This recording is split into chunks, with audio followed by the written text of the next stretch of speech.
Bene, hodie ad Verulamium viderunt, which is to say, right, today I've come to the Roman town of St Albans. I'm standing in front of the Roman walls of Verulamium, modern day St Albans, and they're pretty damn impressive. They're taller than I am still. They've been very heavily quarried to build the Cathedral of St Albans and many buildings in the town of St Albans. And you can see that when you go into the town, there's lots of long, thin bricks reminiscent of the Roman period. And you can see some of those long, thin bricks in the wall here. The walls remind me of the walls of Silchester. They are flint and lime concrete compressed together. And they're still pretty impressive, even if they're only actually about 20-30 feet long. Verulamium was established by the Romans almost immediately after the conquest of Britain on a pre-existing Celtic site, probably quite a small one. The town was a thriving community that the Romans referred to as a municipality, meaning that the inhabitants gained some rights as Roman citizens, but not the full rights that they would expect from a colony. The town was significant enough that when Boudica started her rebellion against Roman rule, she came here, and beneath our feet is a layer of ash from when she ordered the city burnt to the ground. The city grew and was rebuilt after Boudica left because Watling Street, the Roman road from London to North Wales, ran straight through here, so it was a major trading outpost. It grew and grew until at the end of the Roman period, like almost all Roman towns, it became abandoned. The Anglo-Saxons resettled the area, but they never came back to the Roman city. That was quarried for their own settlement, which they named St Albans after the martyred St Alban, who supposedly lived here in this city and was the first English martyr. Of course, he was the first British martyr, but there we go. Right, so behind me is the shrine to St Alban. It's a wonderfully well-preserved medieval shrine, one of the only surviving medieval shrines in Britain from 14th century, I think it was 1390 or so. It's been restored recently, I say recently, the 1920s, 1930s, and it's had a new canopy put on it, but it's otherwise pretty much as it was. This is the not-so-fortunate shrine of Amphibolus. He was a Christian priest who came to Britain and converted St Alban. He had a beautiful shrine once, but unfortunately the Reformation and time has reduced it somewhat.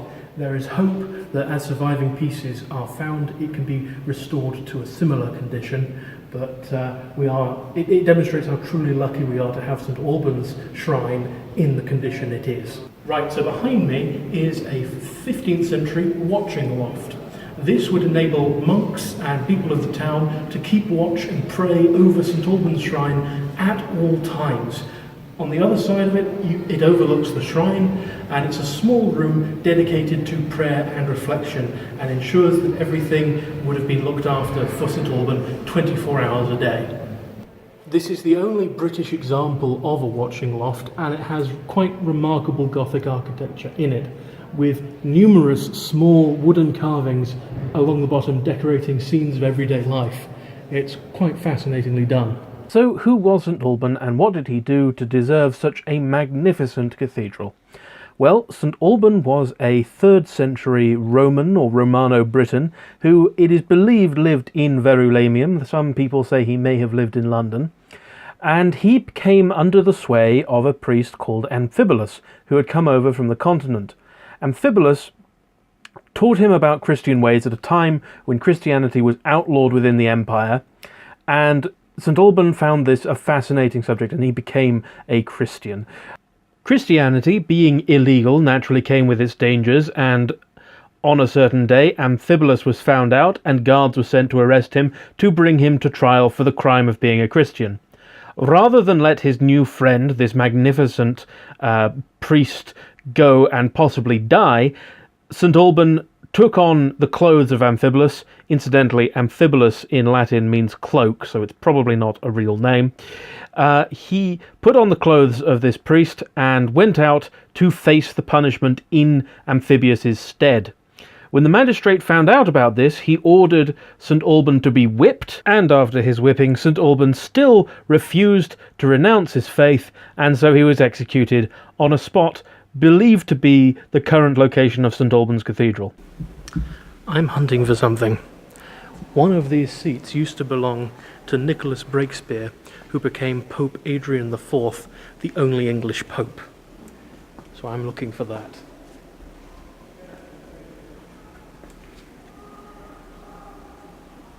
Ah, there he is.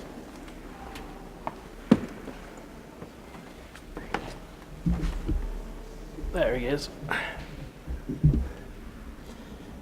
Right there.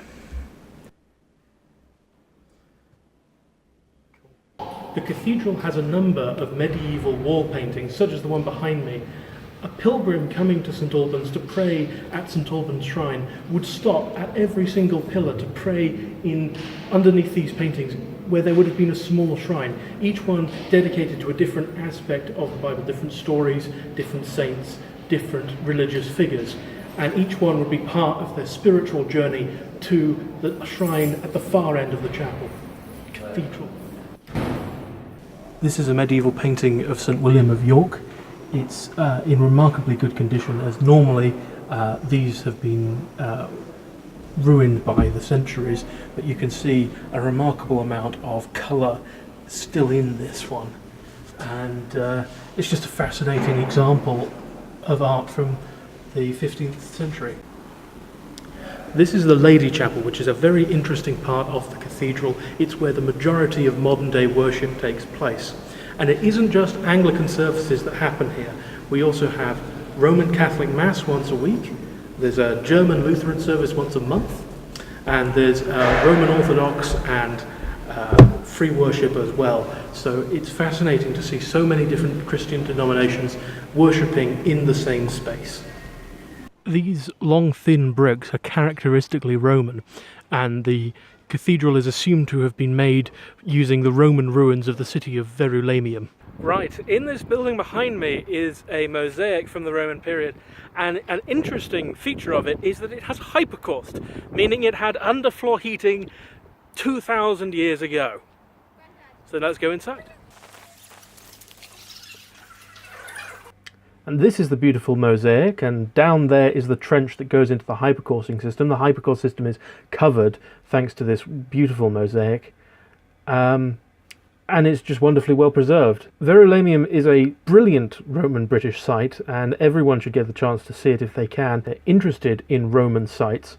This is the theatre just outside the Roman town limits. Roman towns didn't usually allow theatres or amphitheatres or cemeteries within their walls, all things that were considered unclean, and the amount of artifacts is just stunning.